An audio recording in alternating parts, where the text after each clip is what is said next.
by who? Afarijan. Do you understand? MPP won. They had issues with Afarijan consistently, but they won. Okay? Then fast forward, 2016, who appointed Charlotte Osei? It was NDC. In that election, the MPP were every day they were against Charlotte Osei. Everything she did. In fact, to the point that they had to even establish a committee to look into the register that some people had registered with insurance card. They expunged their names. Every day they are demonstrating, going to court. This, that. At the end of the day, 2016, they won by close to 1 million votes, didn't they? Yes. Who appointed Jen Mentor? MPP. The humiliating result they have suffered in their history was I won't be happy with you for calling their defeats humiliating. It is. Was supervised by Jen Mentor. So the records are there. Yeah. History should guide us. That it I don't matter. even know why both the NDC and the NPP, I think they are so consumed with the office. I mean, their fears are justified. That if you think that when you were in opposition, this particular person was unfair to you in several ways, you will try and then do something against the person when you come into office because you want to ensure that the system is fair to you now that you are in power. But then I also think, just as you said, when it's time for you to lose, you are going to lose, and you are going to lose big when you misgovern. I think the ultimate power resides in the people of Ghana. When they are not pleased with you, they are also not scared to show that we are not pleased with this government, and so therefore step aside and let a different person come. So again, on the democratic front, I think this update is good for our democracy. The last point I want to make is that the MPP will have to also come clear. The MPP, we heard them when the Chief Justice was appointed. He said, oh, it's part of the plan. Oh, the Chief Justice is coming to do the bidding of John Mahama of ADC to remove the removal of Tokunu and the appointment of Bafuboni, Chief Justice Bafuboni, was a precursor to the removal of the EC chairperson and her deputies. That's what they said. Now we should hear them. What would they say about this? Are they going to praise the Chief Justice? Are they going to say the rule of law has worked? But you know, at a point, even the NPP had issues with the EC. At a point. But that was on the Ablekuma North, whatever. That one was one case. But largely, just like we know, the parties who appoint some of these people, they will defend everything they will do. And then the opposition will criticize everything they will do. So we know that. But I'm referring to specifically the CJ. When he was being appointed, the MPP, including the minority leader, described the process in a very, very strongest of terms. Do you understand? And they even boycotted the CJ's vetting. And said that, well, they know there's an agenda. And the plan is to ensure that these CJ will come and do the bidding of the NDC. On this matter, specifically, they said that, well, it's a process to get the EC chairperson and the deputies removed. So what I'm saying, that there must be consistency in our political narratives. You cannot choose and pick as and when it especially when it comes to the judiciary. Yes, you must have some consistency. You must have some principle. What is the principle that guides your narrative? That guides the discussion. Where do you stand? Why are you changing it because now it's favoring you? If it's against you, if it is favoring you, it's fine. That politics with that principle is not going to help this country. And both the NDC and MPP must know this. So this morning I'm saying that, yes, me as a neutral, I'm happy. I'm happy that this has happened. I didn't think that the EC chairperson should go. I thought that it was going to be very bad for our democracy. And I'm commending the CJ for doing this. And I hope that there will be no other, I doubt if there will be no other petitions, because based on what I know, I don't think that this will cease. A lot more will come. But hopefully this has ended the way it has ended. But then, of course, if you petition the office of the presidency and then they forward the case to the Chief Justice and they realize that there's something here, then the committee will be established and everything. So people can still petition. But then I think on a whole, this looks good for our democracy and it looks good for the judiciary, because now you can say that there's some, I don't know if I should say sanity within the judiciary, and also there's unpredictability in that you cannot predict that because NDCs, unpredictability. Oh, you I like can't. that word. What is it again? I find it difficult to. What did you say? Unpredictability. Unpredictability. Wow, that's a very You nice cannot word. you're not going That's to. good and that's refreshing. Because I think that at a point it was too predictable. The decisions of the courts. At a point, it was. I mean, in matter that goes to court, you can predict that okay, it's going to be the verdict. And the influence of the executive on the judiciary was so obvious. So I think it's good for the judiciary, it's good for our democracy that at least now we know that when a case goes to court, you cannot determine based on the political party in power that the case is going to go. And we've gotten two examples. You know, the Panda election, the review, and this one. I don't know if the NDC people too are going to say that now the court system is biased towards them. And they will say, we have come in, it is during our time that you will be balanced. No, you have to do what they we'll try and see if we can speak to lawyer Nana Akwa III, so that he will give us his thoughts on these matters. Okay, so while we work on reaching the lawyer so that we get a more professional view on what is happening in the judiciary and then what it means also to our democracy, I think as we have already discussed in studio, this is a good look for our democracy. It's a good look for the judiciary. And then me, I am Alpha. What are you expecting going forward? Do you think there will be more petitions? Do you think? Yeah, I think there will be a lot. There will be a couple of petitions. I think the NDC, they will be. I'm sure a lot of their people will be preparing other petitions. Do you think it will get to a point where the petitions will reach the Chief Justice and he's going to be established that, oh, okay, as for this petition? It's possible. It depends on what is contained in the petition. Mm-hmm. So, yeah. So the EC and her deputies are still not out of No, they're not out of the woods yet. Mm-hmm. They can still be victims of these petitions. Mm-hmm. So, yeah, that's what I think. Okay. So, well, whatever happens, we'll be here. We'll be here to see whatever happens. But then I hope that if there are going to be any other petitions, that these ones are going to be very substantiated. Like it's going to be very heavy, and then we are going to see how the whole thing moves forward.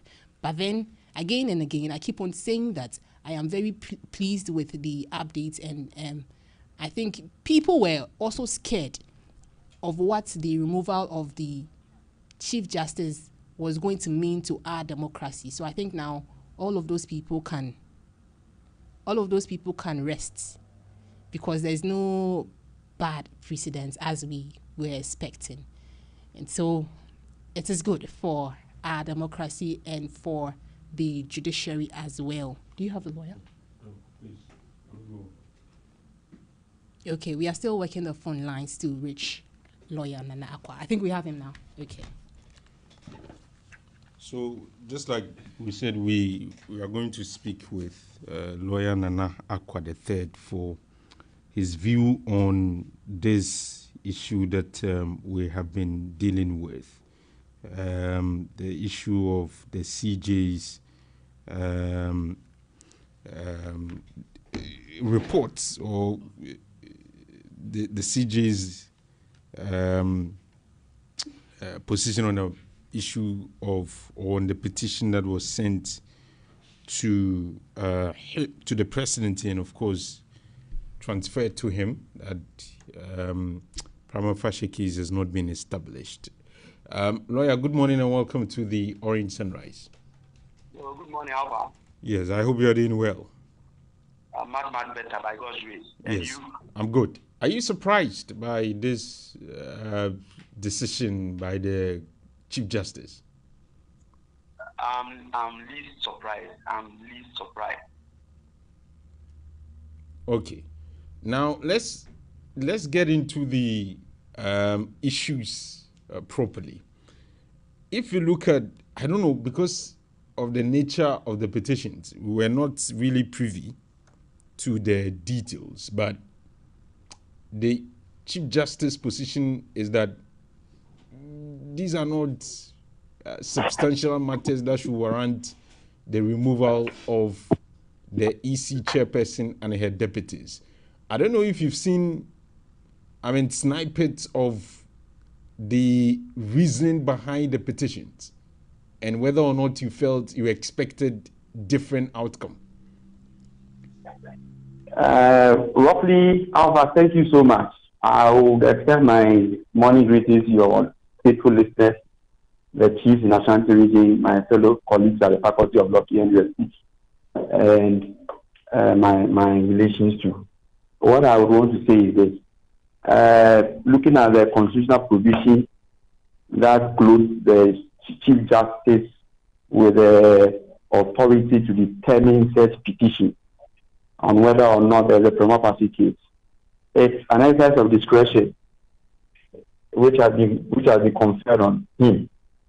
And therefore, by what has come out, it is his decision based on the petition brought before him. And remember, Alfa has said that the issue of whether or not the prima facie case is present or exists for him to be determined only means that whether or not there is a merit on an allegation. So, by the Chief Justice's own deduction from the petition and then the things that are brought before him, in his own reasoning and his thought process, finds that there is nothing substantial or no merit in what has been brought before him, hence his decision. So it is an exercise of constitutional authority or power conferred on him, and he so exercised it. It's in line with the Constitution. So there's nothing wrong with it. Now let's look at these words that have been bandied around. Prima facie. What does it mean? If you recall, I stated that prima facie, that if there's a prima facie, it means that there's a case to be answered, or there's a merit in the allegations brought before whoever is determining that, and therefore the matter must be gone into. So this decision means, in the view of the CJ, there's no case to answer. There's no question to answer. There is no merit in it. It's not that there's no case to answer. There is no merit. There is no merit in the petition. There's no merit means that there's no basis or no justification. There are not justification per se, Alfa. It means that there are no critical issues that would warrant the need to investigate the petition that has been brought, the matters in the petition that has been brought. So it means that it does not mean that the allegations are untrue. That's not it. It does not mean that allegations are untrue. Okay. It only means that given these allegations, there will be any need to investigate these allegations and rely on the documents you are using in support of your allegations. There won't be any need to investigate them. It will be an exercise in futility if you go ahead, you go along that tangent to spend more money to investigate these matters. I see. Now, if the person who forwarded the petition to the president, which was transmitted later to the CJ, thinks otherwise, believes that no, this is not a fair conclusion, and maybe the CJ did not look into the vexed matters properly, are there any other remedies for him? Are there any other options that he can explore? There are a lot. There are a lot of them. There are a lot of them. There are a lot of them. And as lawyers, as I said the last time, we are not supposed to instigate litigation. But for the purpose of for the purpose of enlightening your listeners, what I can say is this. I said that what the Chief Justice has done, right? I'm the least surprised. I'm the least surprised in the sense that it is an exercise of constitutional duty of the Chief Justice. So he has done so. But then I said he did so by way of exercising his discretion. So if the aggrieved person thinks it was wrong, the way he exercised his discretion was wrong, then he knows how to go about it. He can go ahead and have it set aside, the determination set aside on wrongful exercise of discretion. Okay? And then the other thing, where what if there are any documents or evidence on record or evidence showing that the Chief Justice actually did not go about that determination in accordance with the constitutional provision. There is also a provision in the Constitution, around Article 1, 2, Article 2, 1 there. There is a provision there where a person does something or where a thing is done in which is in contravention with the Constitution, right? For the extent of inconsistency of what has been done or what is being done. They are saying what has been done is void. Again, if that is in contravention of the Constitution, then a party can bring an application to the Supreme Court for certain orders to be made. And that is what I said in our discussion with the ex-Chief Justice, where I said, if she's aggrieved, she knows what to do. Similarly, the petitioner, if it were in the Chief Justice case, the petitioners in that case, succeeded. If they did not succeed, they know what to do. So these 7 petitioners could also pursue the matter further if they are aggrieved by the decision of the Chief Justice. Now, we know that the content of the petitions were to some extent concealed. They were not, of course, publicized.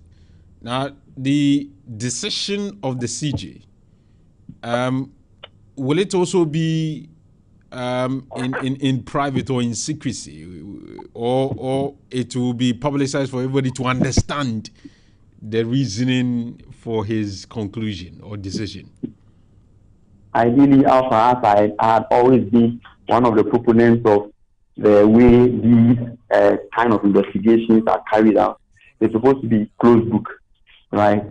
So it's closed book. Things of this sort need not to come out until a prima facie case has been determined. Then you can set up a committee, and then these petitions brought before the committee. Then the accused person will be served with a copy of the petition. The accused person will file necessary process, and it must have gone into. Now that the teacher looked at it and said there's no prima facie case in there, the petitioners can then apply to the office of the Chief Justice for a copy of the decision, how he went about it. If you remember, when the former Chief Justice was removed, he complained about no determination. There's no records of determination of prima facie case, no record of determination of prima facie case. She's supposed to write to them if there's any. But it's an exercise of discretion. Even if it's not written, the person has exercised discretion.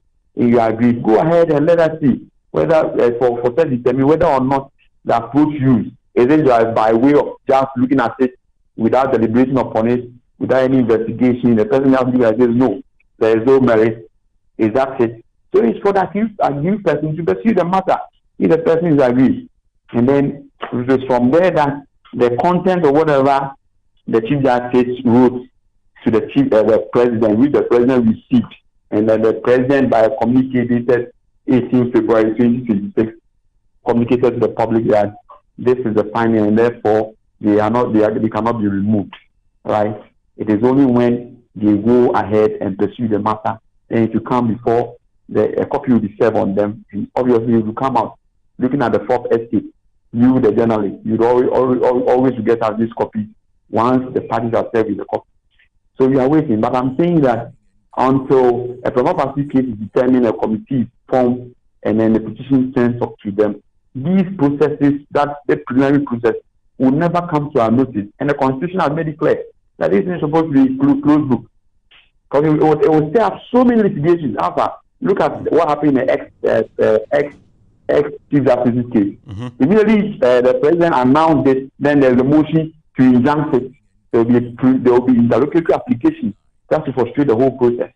So once this has gone through and you are saying that there's no merit in the case, that ends the case. The agreed parties know what to do. But in conveying the decision of the CJ to the President, will he also provide the reasons? Or it will be just, okay, we've not found any prima facie case, so there's no need to go ahead with this? Or they'll add reasons to at least the President because he transmitted the petition to the CJ?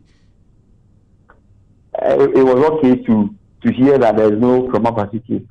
Alpha, there is this system, legal system at play, particularly when it comes to the criminal legal system, where the prosecution would need evidence to prove its case. Then at the point the prosecution announces the closure of the case, then the court will ascertain all the evidence before it, and then would say that there is no prima facie case made. The same prima facie case has been mentioned there. In that case, if you agree, you can go on appeal. That is what happened in the criminal session. And the judge can only say that there is no prima facie case. The court judge can just pronounce that looking at the evidence system, so there is no prima facie case. And then for the defense are acquitted and discharged. And that ends the first stage of trial. Likewise, in this case, if the Chief Justice finds that there is no merit in the case, there is no merit in the case. The Chief Justice reserves the right to write a lengthy report and then find in deductions, and then you find that this is the reason why they came out. For which reason you, the accused person, can apply it is given to you. The Chief Justice can just write that looking at all the documents, so in his view, there is no prima facie case. Period. I see. The reasons will not be necessary. Now, going forward, the same petitioners or different people, can they wake up tomorrow and say, well, we have found new reasons to petition again? And why not? So they can. I'll not even allow you to complete your question. Why not? The way the Constitution has framed this process, it's as if once there's a merit, so you can imagine what can crop up. Thousands of petitions can crop up within a day. And even if they are disposed of, another 1,000 can crop up. All that it takes is for the Chief Justice to determine whether or not there's a merit in it. And therefore, the Chief Justice actually serves as well an office for checks and balances to ensure that spurious allegations or frivolous allegations cannot be brought against persons of that caliber. Article 71, category of persons, because they can frustrate the activities and businesses or the functions of such persons. So the checks and balances level, you have the Chief Justice Office there. And if the Chief Justice finds that there is a merit, then he goes to the committee that is formed. The committee is also to serve as check and balance, despite the fact that you have to go into the matter and determine it by hearing the fact. So the Constitution has provided for all these things. All these things. But if the presidency received the petition, is it within the purview of the president to look at the petition and say, well, this is frivolous? Well, this is just, quote unquote rubbish. So we will not even transmit it. Or the president is bound to transmit almost everything to the Chief Justice. Thank you, Alpha. And it takes us to what we did in the ex-Chief Justice's case. He said the president is only acting on behalf of the people of Ghana.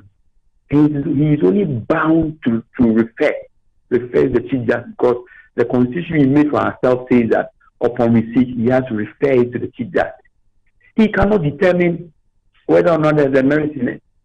But as you all know, maybe because of political relations they have, they may have it, they may deliberate on it, and then even determine it, which we may not know.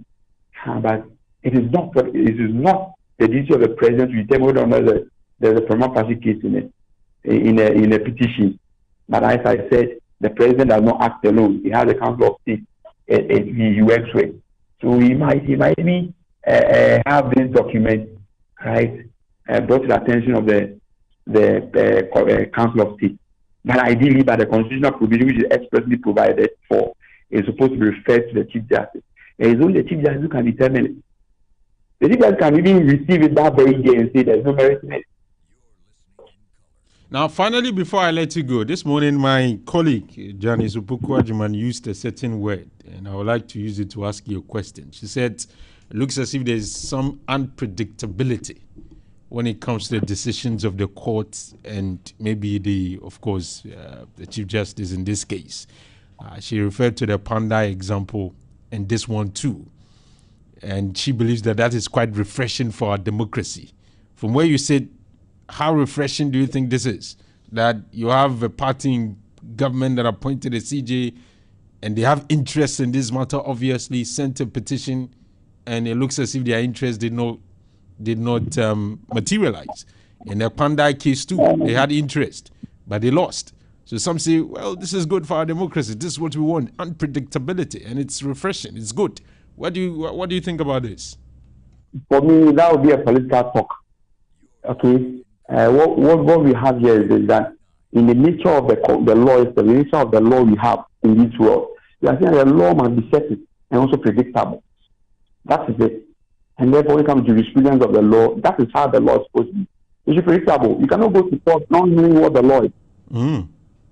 Yes. But so in this case, what we find is that there has been that doubt that there is no the independence of the judiciary. There's no independence of the judiciary. That's why we have this political talk, and now they are now coming to realization that there's independence of the judiciary. But that independence of the judiciary has been provided for by the Constitution. It has been expressly provided for. The judiciary is independent of the other arms of government, and the judiciary is only accountable to the Constitution, the only Constitution. So that is there. But we find that more often than not, when there's a dispute between the state and any individual, the state would always win, because there's that notion that going to the High Court is a political appointment, going to the Court of Appeal is a political appointment, going to the Supreme Court is a political appointment. So after, when the case comes before a judge and you get to know which year, in whose regime the person was appointed, then you say that the person may be making decisions, to favor the state as a thank you message for the state. And you have that. But that did not happen during the Jerry's regime. You find that there are cases like the 31st December women's case. You have J.H. Mensah's case. Right? It went there when the government at then was headed by Prime Lieutenant Jerry John Rawlings.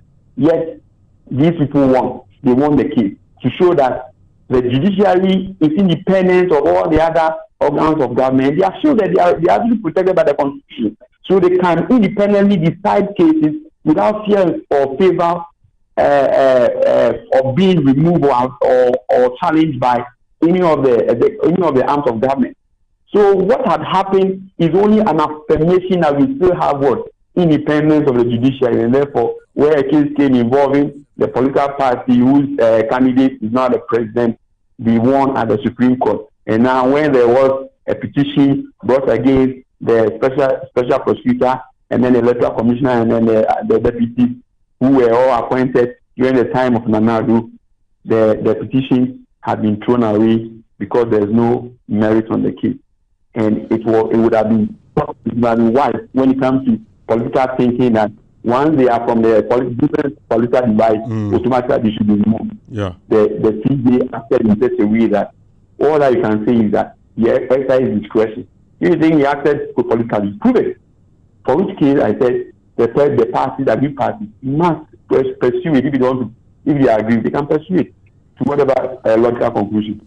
Let's leave it here, lawyer. Thank you very much for your time this morning. We are grateful. It's a pleasure. It's a pleasure. Lawyer Nana Akwere the third is a lecturer at the Faculty of Law, KNUST, who's a private legal practitioner, speaking to us this morning. It's now time for you to join us. Give us a call on 0541 022 318. 0541 022 318. Give us a call and let's hear from you. What do you make of the decision by the CJ? Good morning.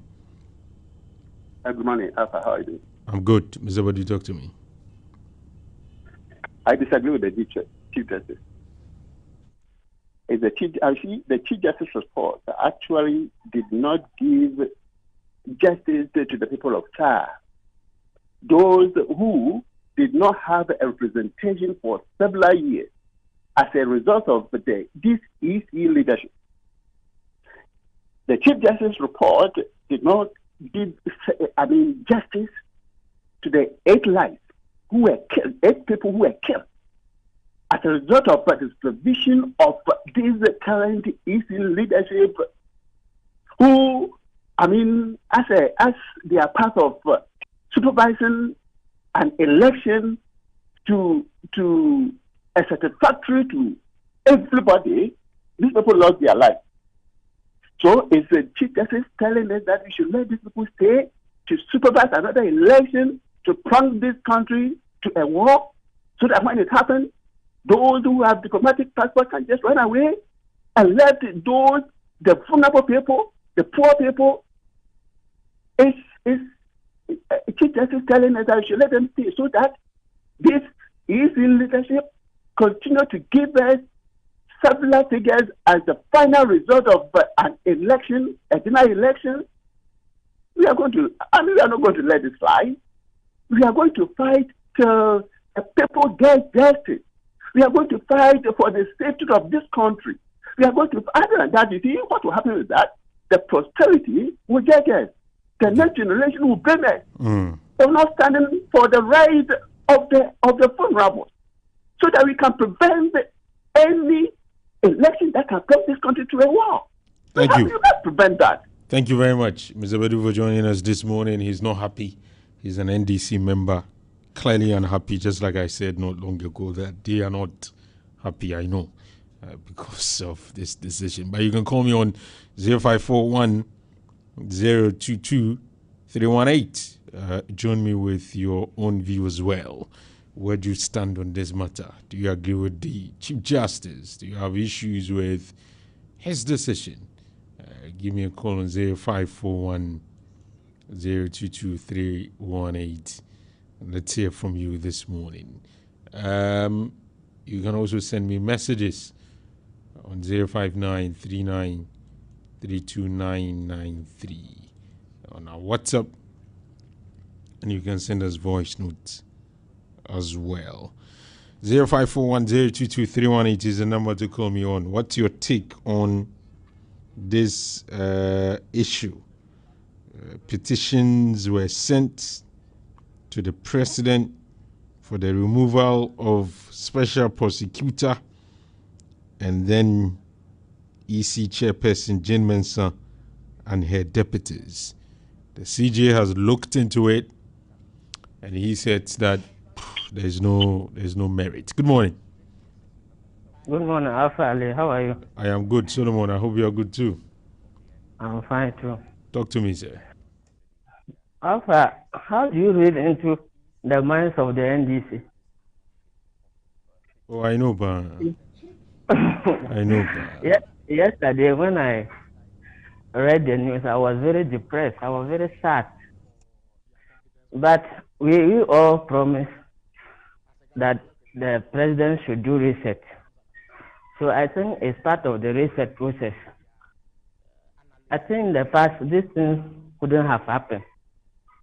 But it has come to pass. So let's see, give the government the benefit of the doubt.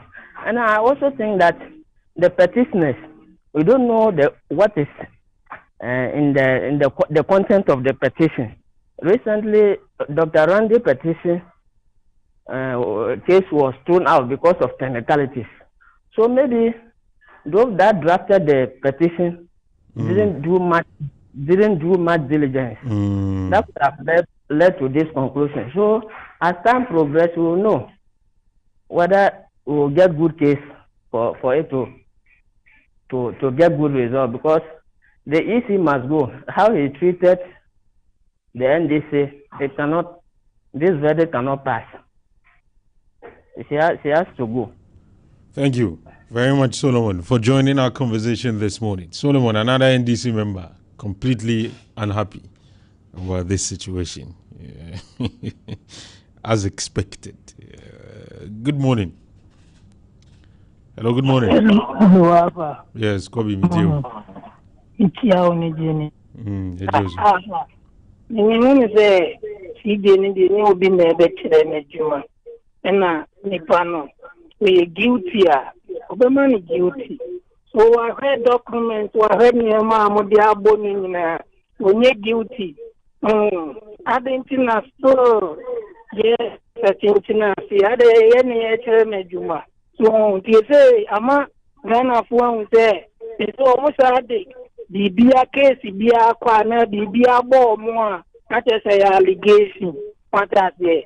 Because if they need it, Najuman, why, and Yamin Shirano, Papa, Yamin Juma, if that is born by there. As Kobe, giving shout out to CJ. You can also join me this morning with your submission. Good morning. Good morning, Alpha. Yes, did you talk to me? Alpha, what is saying? Sa petition, yeah, CJ, no.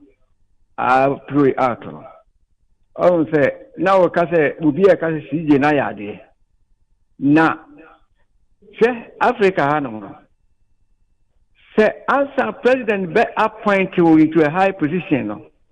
Africa, you automatically become the president becomes your boss.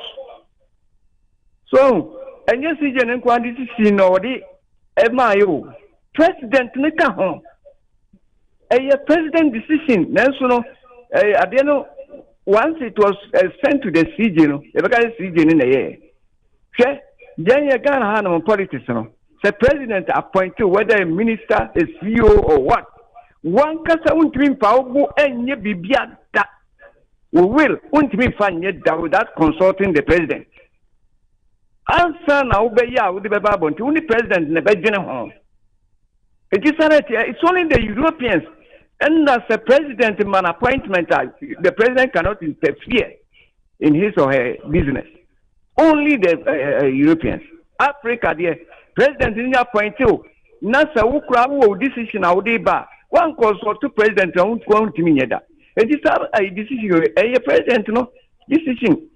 Well, now changing ECs appointed by the previous government. Over with them for so be any so. Every time we know not doing President Mama. Mobile position is in no or more ayo. Edimo.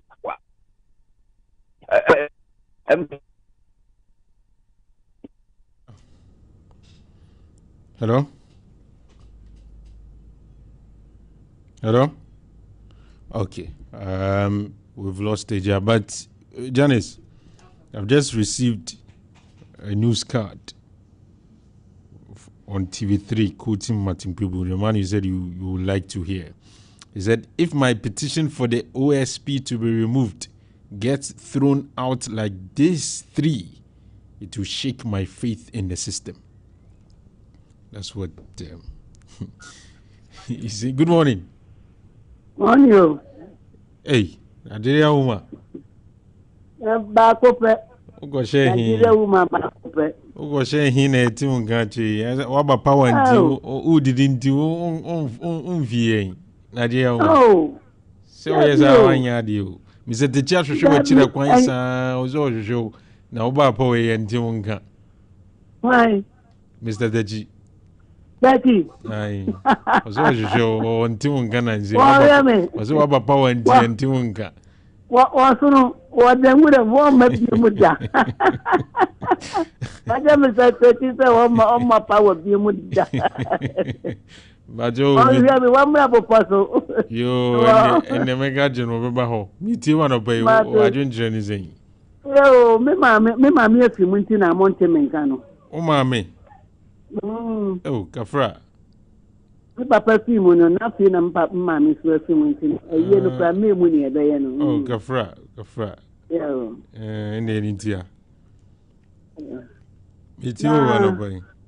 Yo, mama tia me excellency Gagamani Mahama. Ko jagisia papa bi.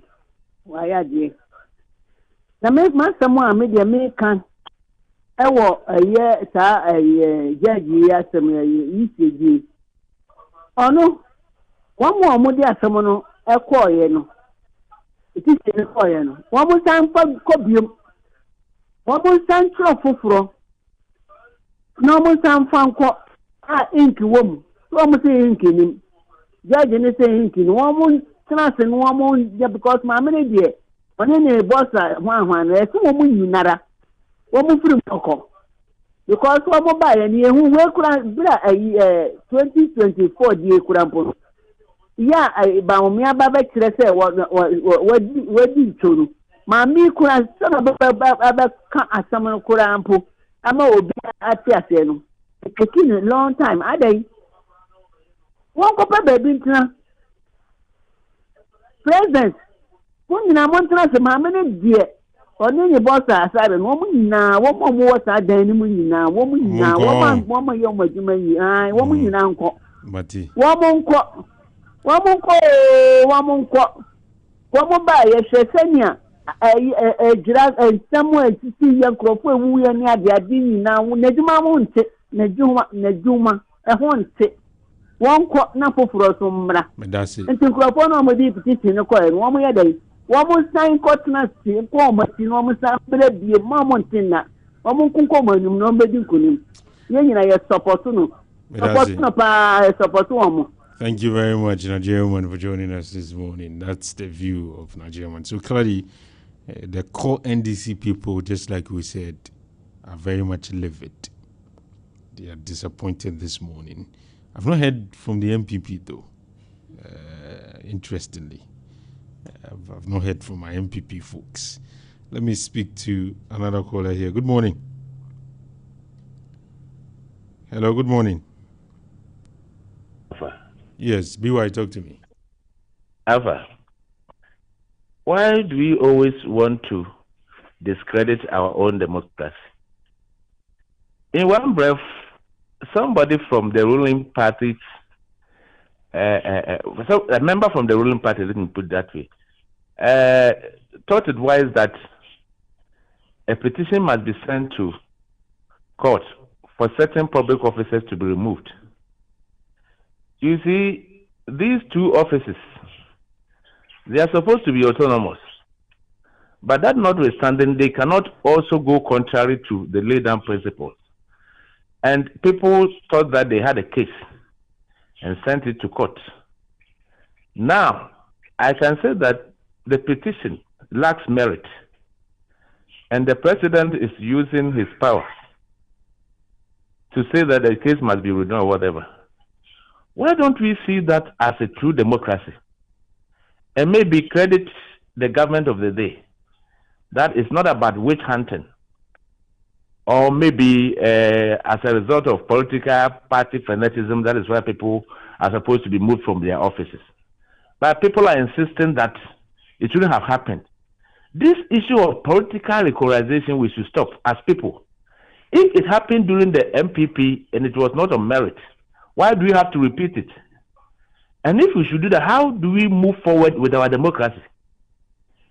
You see, these are certain things that people must understand.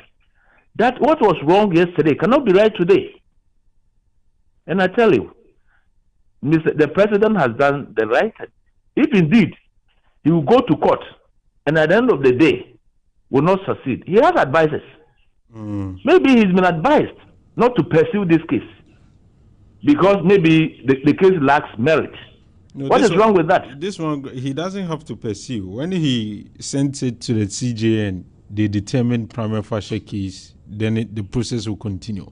If a prima facie case is not determined, it means that... Determined. Or if they don't establish a prima facie case, so then... it means that the case is dead on arrival. There's no need to continue. It's dead on... Yeah, very good. That's what we're still in the process of our democratic dispensation. It's part of our democracy that the rule of law must be the order of the day. Okay. Thank you. So we should give the credit. Thank you. Thank you very much for joining us this morning with your own submission. We'll pick just some few calls and then we'll wrap up and continue in studio. Good morning. Your name and where you're calling me from? It's Michelle from Boko. Michelle, talk to me, sir.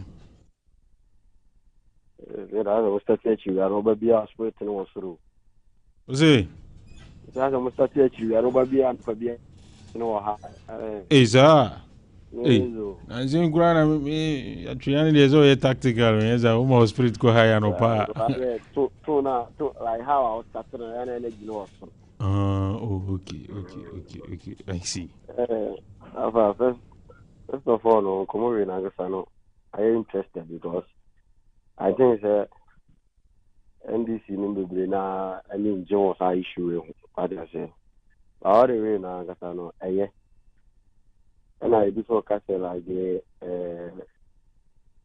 NDC form during time or more opposition or but the president Nagasa PC Nagasa technical so can no double in the form can or cast you with DHR then can probably green and cover I didn't have a comb, but what training in our shop.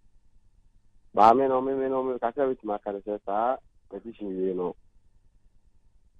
I'm about to go my friend sheet to tell because it's going to be like more than you know, dear wow, come bed and now wow, evidence more. No, one I think say be a no, or mess that is almost show you know, say be a.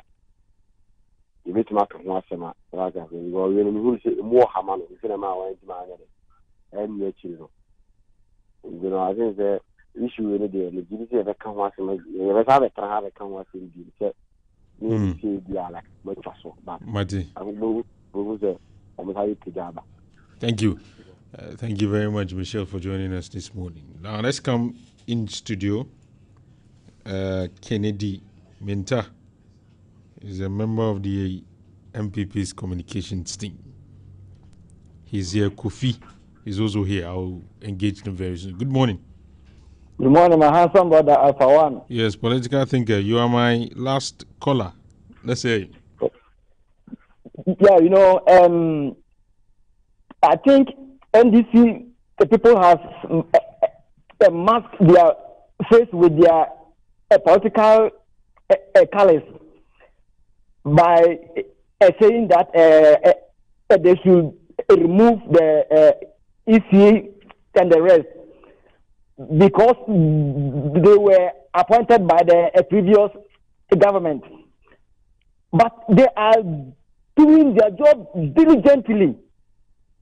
They were there and they won massively and they are now in power. So why are you pushing and forcing that they must go? In fact, we have good things that we need to focus on than this. So I think the president and the chief justice need to focus on good things because this thing to remove them has no merit. Thank you very much, bro. Thank you very much, political thinker, for joining us this morning. Govi. Alpha. What's your view about the EC's, the decision of the CJ? Court, he said that there's no prima facie case in the matter that, in the petition that was sent to the president, which was transmitted to him. I know that some of the NDC rank and file this morning are quite disappointed. I don't know if you're part of them or you're on the other side. In the next 10 minutes, share with me your view on this matter. Okay, so good morning to you and the team and our cherished listeners. It's a pleasure always coming here. And I must also say good morning to my brother here. So it's a pleasure meeting you here. And I believe we'll have a very fruitful conversation here. Hopefully. To shape our, democracy. Alpha, to cut to the chase. I saw the release yesterday, which contained the Chief Justice decision. You see, let me make the point preliminary that what we are seeing now, what we are currently witnessing in Ghana now, anybody who follows the happenings in the country will appreciate the fundamental point that the reset agenda transcends partisan politics or partisan, affiliation. It is projecting national interest. I know that many of our party activists and in fact supporters, die-in-the-wool supporters, and many other Ghanaians are very disappointed in the Chief Justice, pronouncement decision. They are very disappointed because even before the elections, polls that were conducted, the polls were conducted in factoring in certain, certain things that contribute to our democracy. The judiciary, the EC, you could even see that people said they have lost confidence in the EC.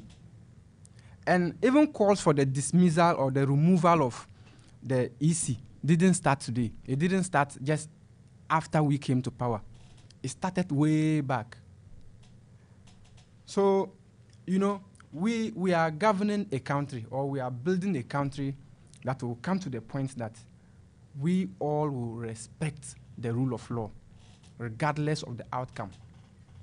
Just as we have witnessed in the case of the Panda issue. I said it here.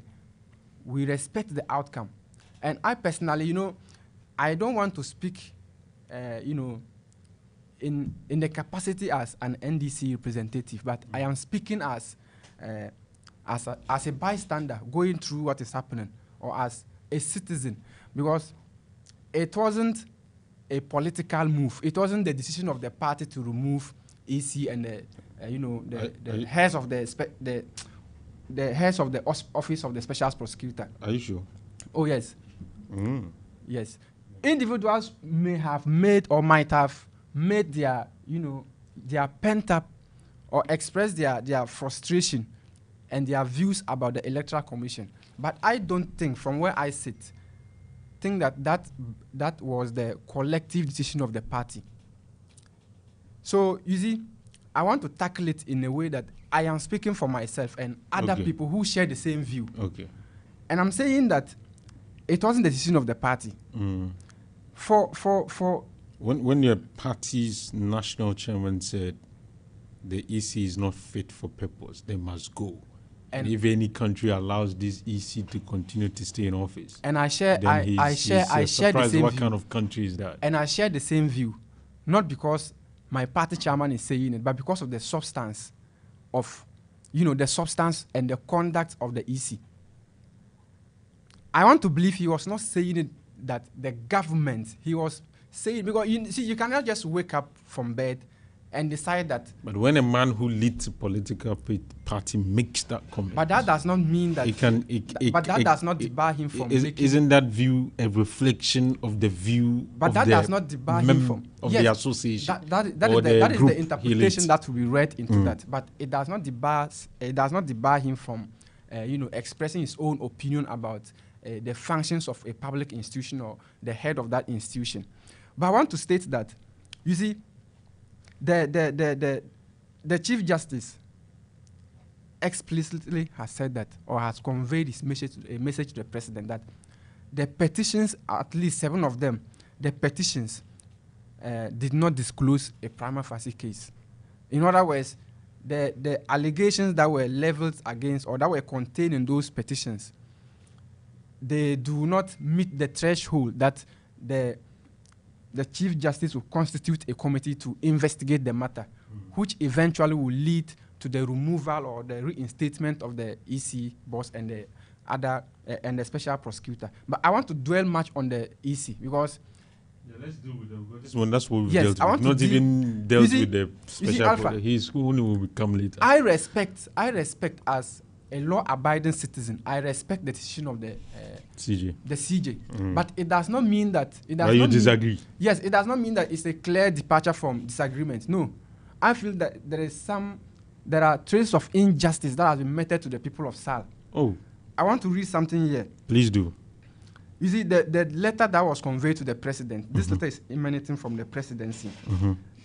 And this is the response or the Chief Justice justification for saying that the petition did not close prima facie case.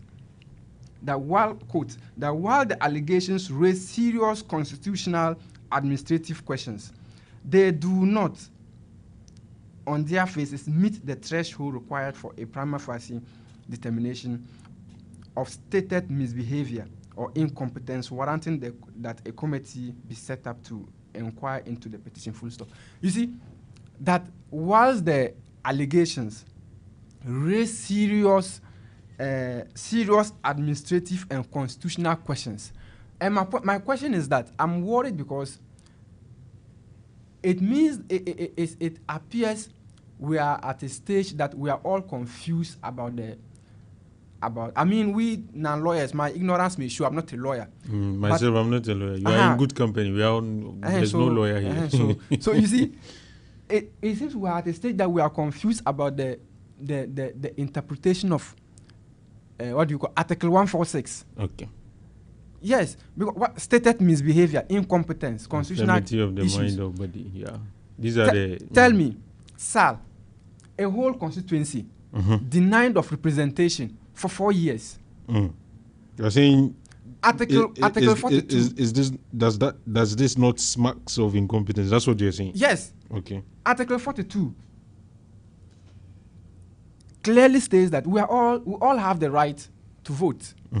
But an EC, an independent body that is mandated by law to conduct elections only at the 11th hour or the eve of the elections to give a clear directive that you will not be able to take part in the parliamentary process. You can only vote for presidential elections.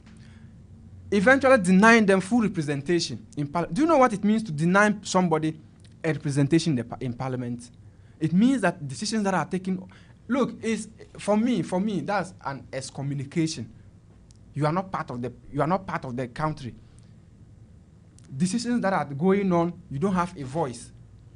That is what it means, and it is as a result of the conduct of the EC. For me, that reeks of incompetence and a stated misbehavior. Yes, you cannot be in an institution and election equipments, what do you call them? BVDs. Biometric verification devices are missing, and you tell me that is not incompetence. Wrap up in the next minute. So I'm saying that, you see, I will conclude by saying that I respect the decision by the EC, the Chief Justice. I respect that, but I cannot, in good conscience, live without expressing my disagreement. Okay. And I'm also saying that, you see, to the EC, they may escape on technicality, but in the court of public opinion and, in the conscience of well-meaning Ghanaians, the scar on our democracy remains the incidence of SAL being denied representation, and that will be their legacy. That does not mean that subsequent petitions will not be sent. Okay. I hope people will send petitions, and then I personally believe that the current EC that we have now is not fit for purpose because of given the record and the legacy that you have left behind. That's Kofi expressing his thoughts. He's not happy at all. He's disappointed. Let me go to Kennedy. Alpha. You've been smiling throughout. When the petition came, you guys were very sad. No. Now it's like, okay, you talk to me. I'm giving you 10 minutes. Make your point. Thank you very much. First, let me take this opportunity to greet my constituents. Mention not constituency executives and delegates, all the people living within the constituency as well as the constituency executives. Alpha, I'm happy. Once again, it's the first. In this year, we are meeting for the first time. Previously, we met, and I'm happy when this conversation came up.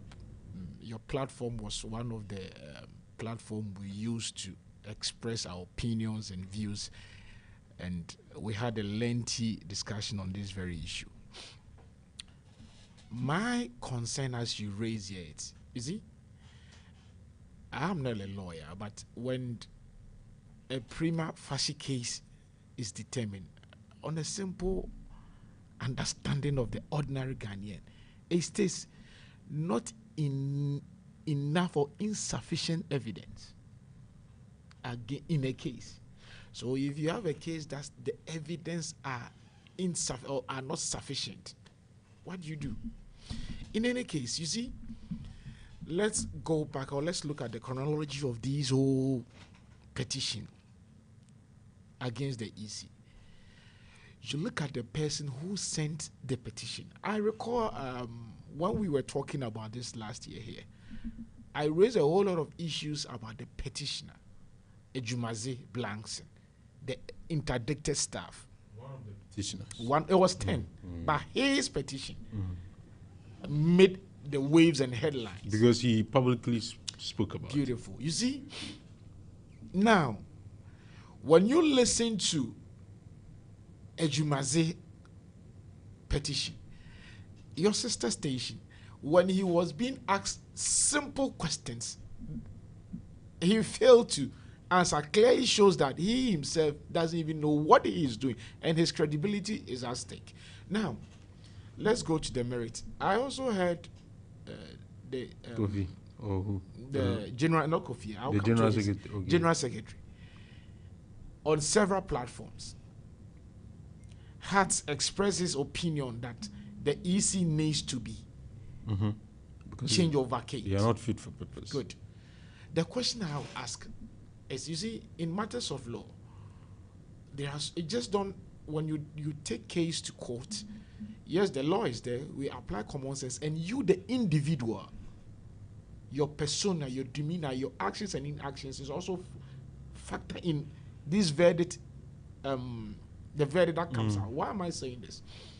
You recall, in the election petition, when Esiedun Ketia mounts the witness box, he himself, who is calling somebody who is not fit for purpose, was not even able to declare the results his own party had. Tell me it's a lie. He was being asked simple questions.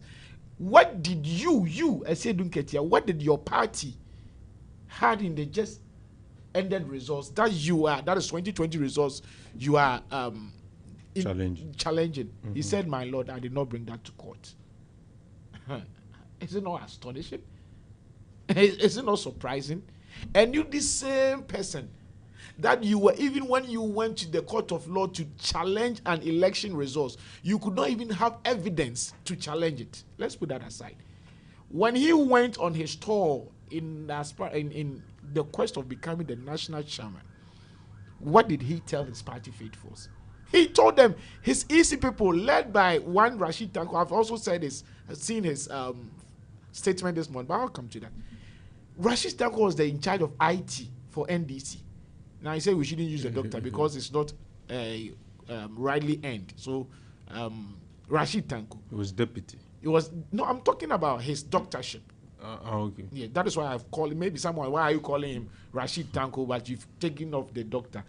Miss Clegg, we've seen that is Musa Rashid computer. Its doctrine is the fake one. So that's less.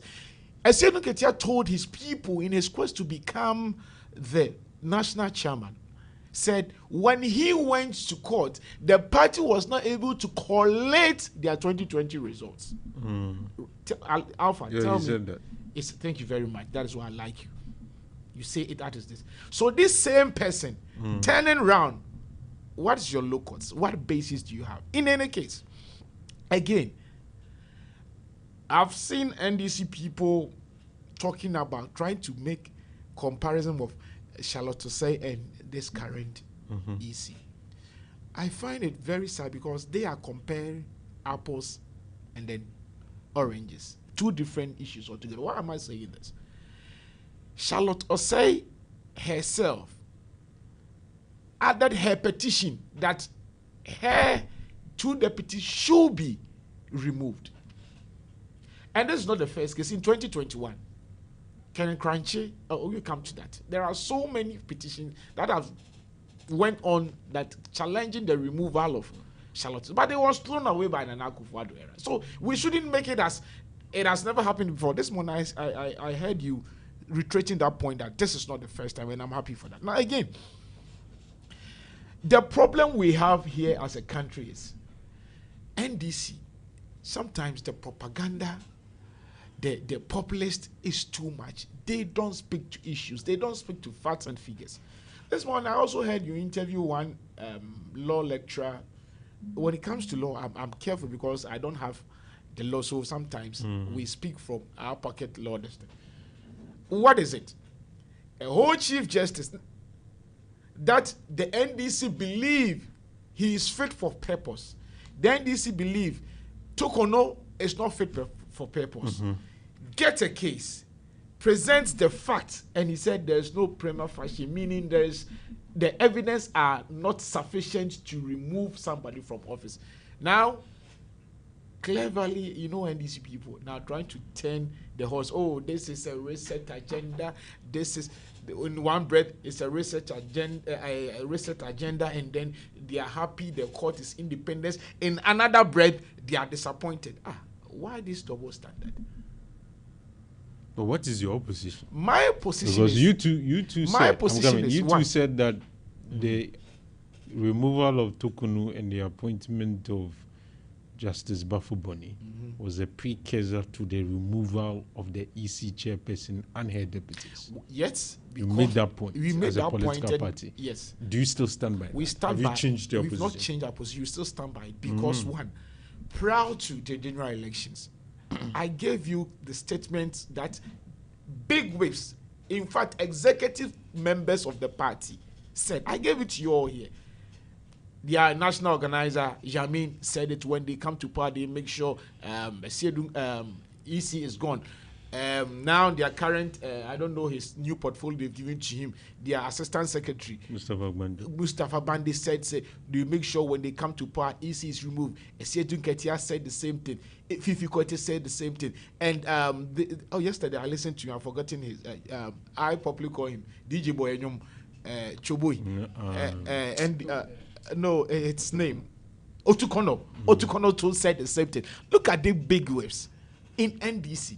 So what is he telling their supporters? He's telling them there is something wrong. Meanwhile, there was nothing wrong with the EC. You were not even able to collect your own results in 2020. And so you didn't get here when you went into the witness box. What did you say?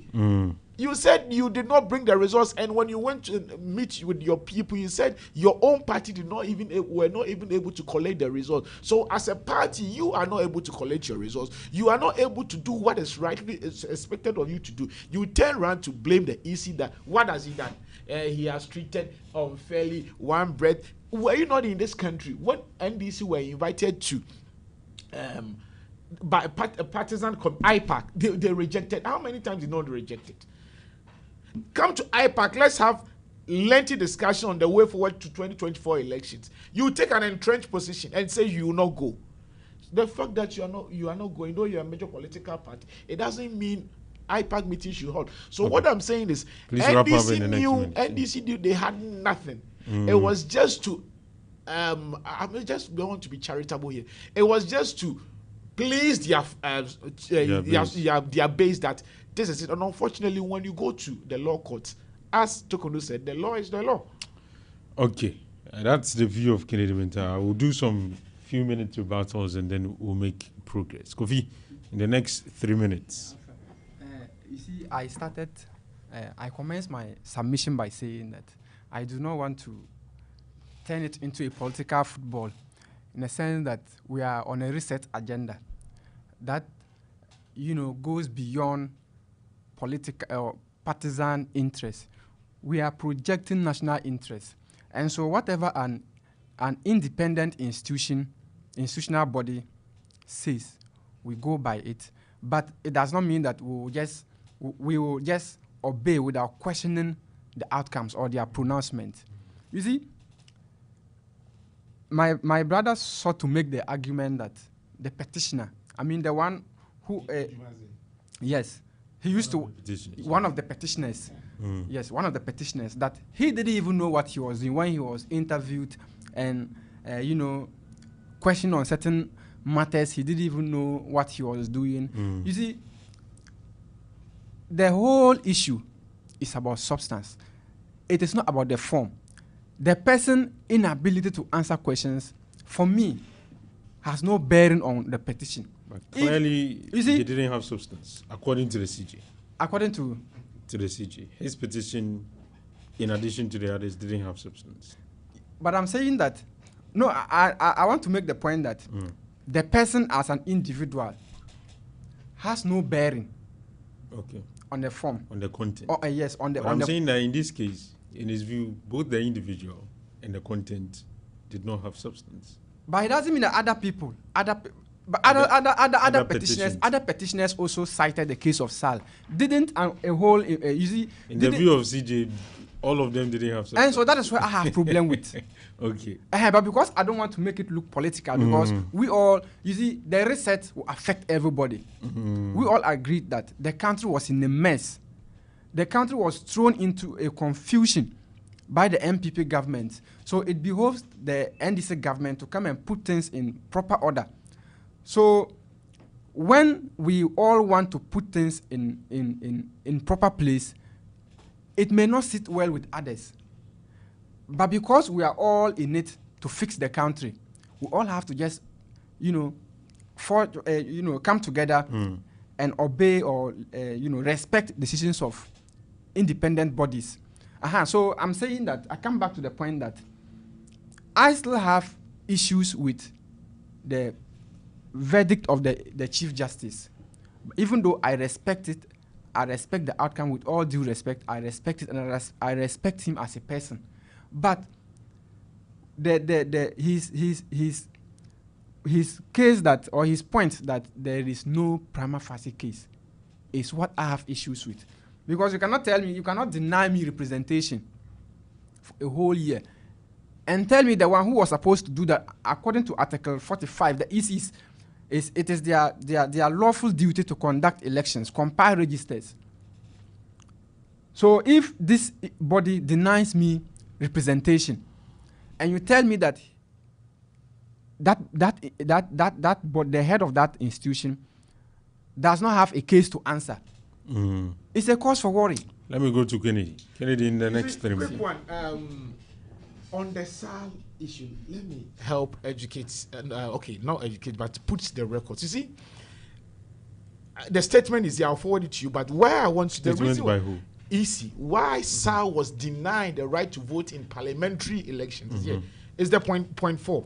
You say, listen, it is important to state that the CI to mature and come into force in the law requirements of Electoral Commission to lay CI in parliamentary has 21 days.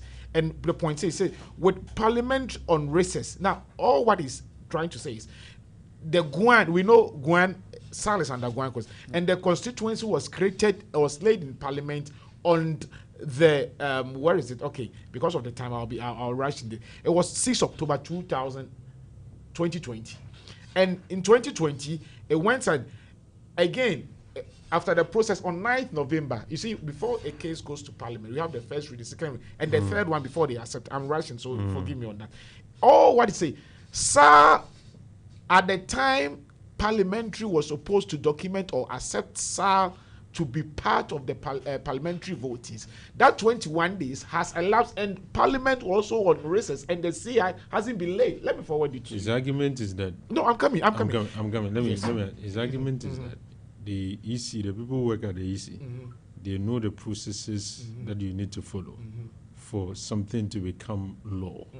And if you knew that it has to stay in Parliament for 21 days continuously, you have lawyers at your EC. You should calculate and know when Parliament to go on recess. Calculate and make sure that it is. I wish. So that's the point he's making. I wish you could read. You go on. You see, when you read, let's say the Ministry of Local Government is supposed to prompt the EC.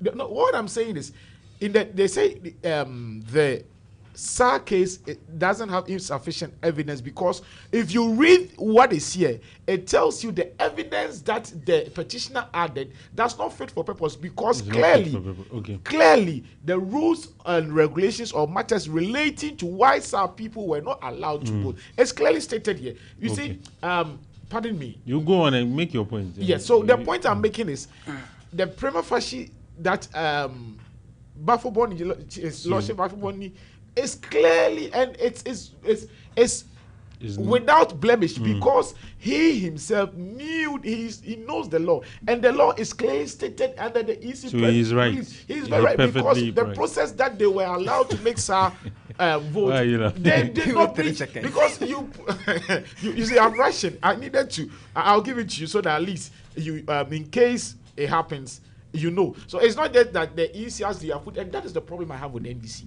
They try to always give their supporters sugar-coated words, but they will not speak to reality. My brother just made of SAR here. I believe he has gone thoroughly through the press release and the statement EC presented by EC. Okay. By now, it would have been a different story. So, brother, it's not like EC deliberately did not allow the South people to vote. But because they were not able to meet the timelines, and as I repeated points, at the time they were supposed to lay the CI for a South to take part in the parliamentary elections, Parliament was on recess. So how do they form part, or how would they be allowed to vote? 5 seconds. 5 seconds. You will have to add it to your next the time that I'll give you. Now let me read some of the messages that you've sent through this morning. This one said that, good morning, my name is Brighton. Hey, is someone called, is it a nickname or is it a real name? Okay, but let me read your message. It says that, Alpha, listening to the MPP's argument this morning, I am shocked and scandalized. This was the same group of people who condemned the removal of Tekunu and the appointment of Justice Bafuboni. What did they say, Alpha? They said it was a plan well orchestrated by the NDC to get the EC chairperson and their deputies removed because they were unfair to the NDC. That was what they told us this morning. The MPP rep is full of praise for CJ Bafuboni. He said what he did is unblemished. Oh, really? We've heard them. Really, politicians without principle. We are watching. Brighton, thank you very much for joining us this morning with your message. This one says, Alpha, good morning. Let Kofi understand that the conversation you have outside of the court is not the same as what you will have to have inside of the court. Outside of the court, you can make all kinds of allegations, throw all kinds of jargons, and go scot-free. In the court, you'll be challenged. You'll have to prove. You must provide evidence. The name of the game is evidence. Clearly, these petitions lacked content. They lacked substance. And the NDC must stop the noise. I'm not too sure it's the NDC that sent the petition to, but yes, I understand the point you're trying to make. 05939329993, 05939329993. That's how you can send me your WhatsApp message this morning. Let me go to Al Hassan's message. He says, I'm sending this message from Asawase. Good morning, Alpha. I think that Bafuboni is going to bring pressure on himself.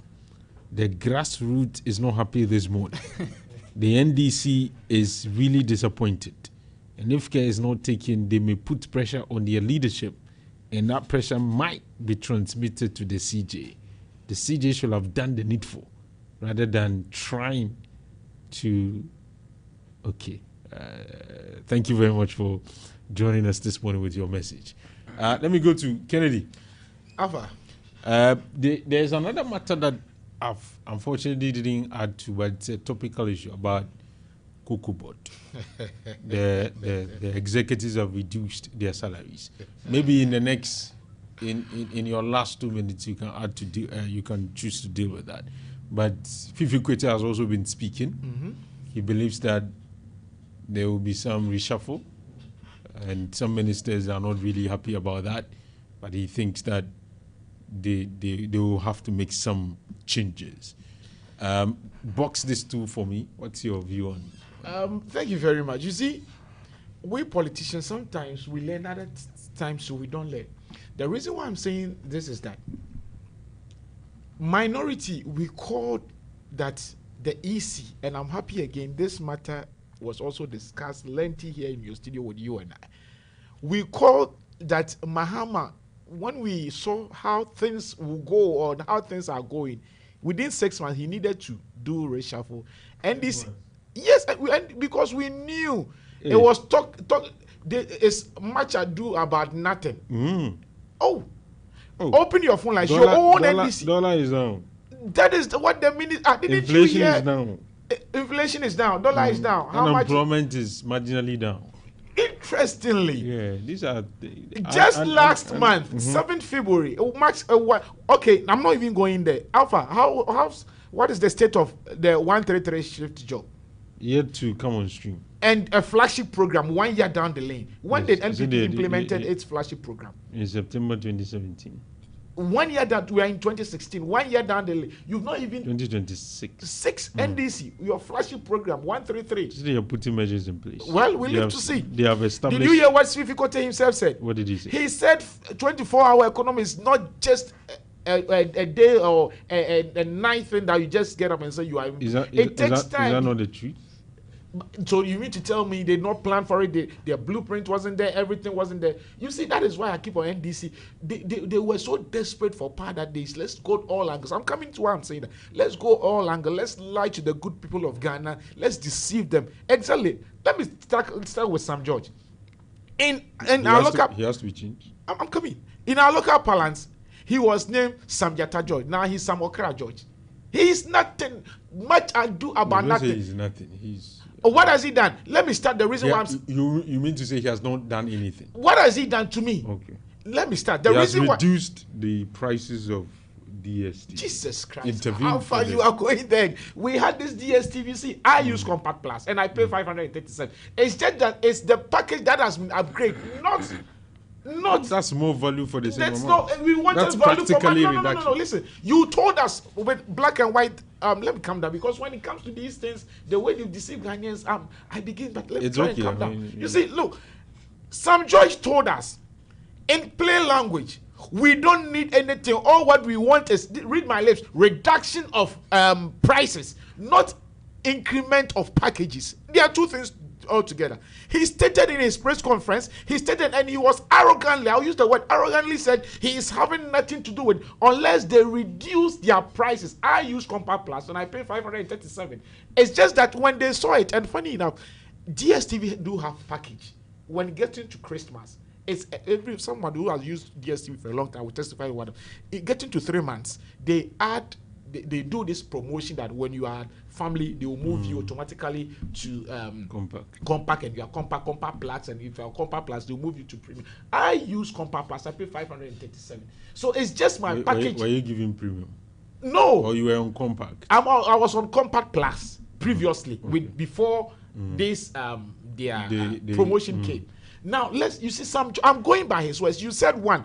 You want reduction, and you can play the video. You are somebody, you are a fact checker. Tell me if I'm wrong. Sam George categorically stated. Right. Thank you very much. So you did not go for package upgradement. And this package upgradement, DSTV, they do it already. They even issue a letter indicating that they are on this promotion. So Sam George is not. So Sam George should be reshuffled. He's not doing anything. The first again. Now look at how. Sometimes I don't know why. Kesel Atoforsen. He's doing a fantastic I'm still on job. Atoforsen, you see, okay, I asked my brother, would say, the way he's doing things, at least he could have been a fine gentleman. Read my lips. He could have been a fine gentleman if he has not involved himself in the propagandist thing. With the go-go. Beautiful. Not even with the cocoa. With the way he lambasted DMB. The incoming president. Oh, the incoming president. Oh, yes. Wale Adam Smith. So many words chastising Baumia. But you see, Addison said, former BOG's governor said, if he was supposed to stay taking dollars to just stabilize, he could have easily done this. So, but the recursion, you see, again, on the reshuffle, Sam George needs to be reshuffled. Sam George and another. The oral man who deceived the whole Ghanaians. Okujeto. Thank you very much. Oh, some people say he's doing well in the foreign affairs. Really? When was the last time you heard that a sanction has been placed on Ghanaians? The Russian ambassador to do what happened. He has issued a statement on the Donald Trump invasion of. I'm happy. These are the passports. He has reduced online. Never in the history of Ghana that an embassy has been shut down. Never in the history of Ghana that inactions of a minister has led to consequences on the nation. Why am I saying that?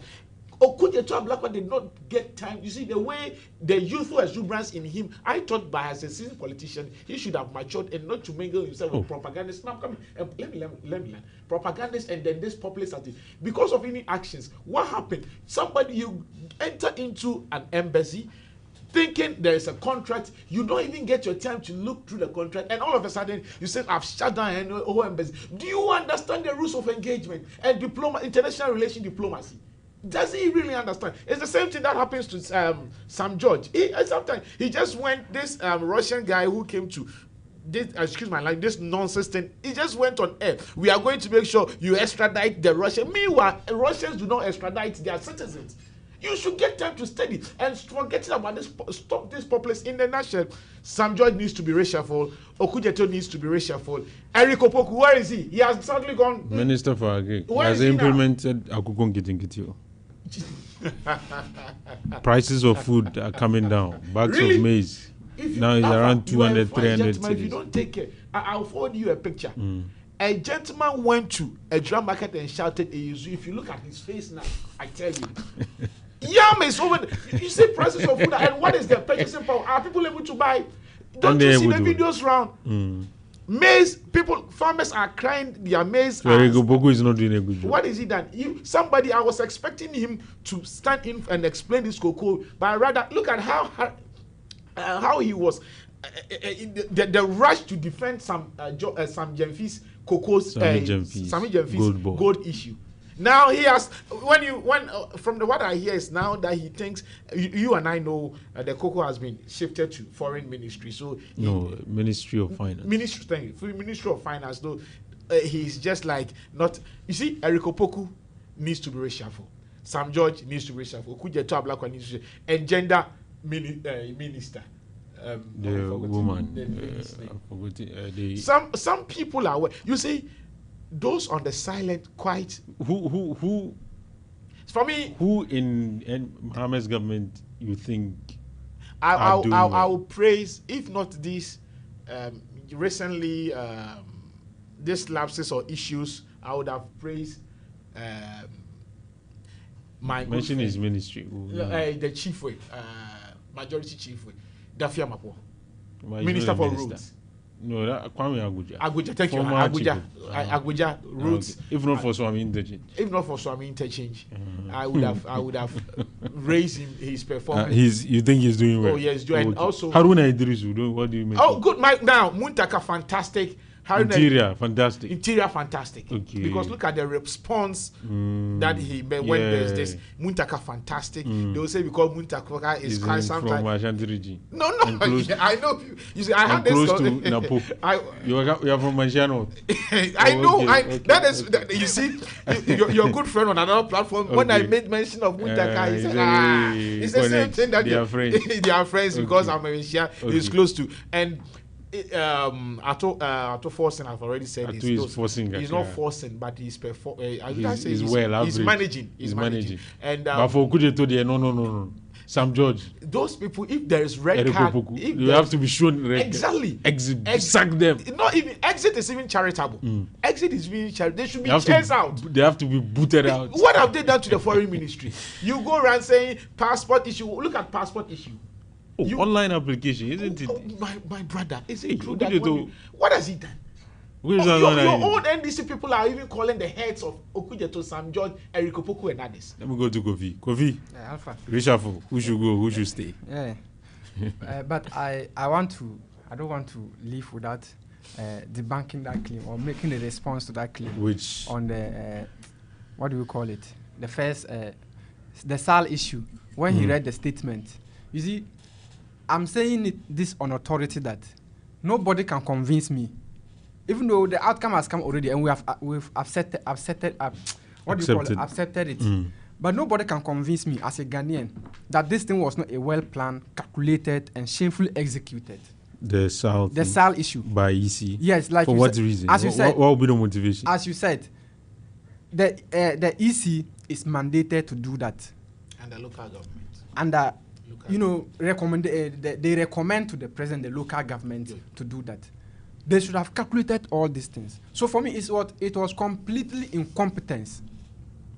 Yes, it was completely incompetence. They may attribute that to administrative errors or something, but me, I would say that it was a constitutional assault and a democratic assault, and an attempt to excommunicate or ostracize, what do you call it, SAL, that constituency. Ostracize them. Do you know something? You know something? They knew, because the EC is packed with partisan people. Bosman Assar is a known MPP, MPP member. He's a card-bearing member. We don't know that for a fact. And I'm saying that he was not the one. Was he not a TESCON member? Okay. And I'm saying that they knew that if that constituency had voted, it would have contributed, it would have changed the outcome of the elections, and NDC probably would have won the elections. Probably. The thing has gone, and we have accepted it. But we are saying that it didn't mean that you win the elections, fail. But that aside, reshuffle. You see, Alpha, we as the NDC government, the NDC party, and by extension the government, is a result-driven party and government. And when I sit down and I listen to the MPP, it seems they have problem with any minister that is performing. Yes.